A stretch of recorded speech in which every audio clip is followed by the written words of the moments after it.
Fakts tas, ka jā, tik tiešām 17. decembrī viens no galvenajām pasākumiem priekš mums teiksim, priekš cilvēkiem, jā, kā es saku, un tas labi, mēs viņu varbūt tās organizējam, partiju tur organizē, jā, un visu, un meitenes tur palīdz un viss. Bet tik tiešām tas ir ļoti svarīgi, jo būs arī iespēja aprunāties ar medni un arī pārējiem, kas tur būs, jā, savā starpā tomēr, aprunāties un saprast, cik tad mēs lielā demokrātijā dzīvojam vispār. Un vai to var saukt par demokrātiju? Jā, un, protams, arī ļoti liela vēlme, lai doktori mednī cilvēki paklausās klātienē Jā.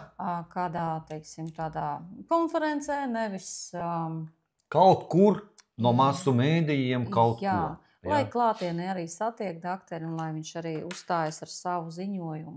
Manuprāt, šobrīd tas ir ļoti svarīgi arī sabiedrībai un visai arī mediķu sabiedrībai, kurā klusu tomēr jūt līdzi mednim. Es zinu, ka ir doktori, kuri ļoti atbalsta mednī, ir arī parakstījuši atbalsta vēstuli. Tā kā paldies visiem, kas nebaidās un kas turpina cīnīties.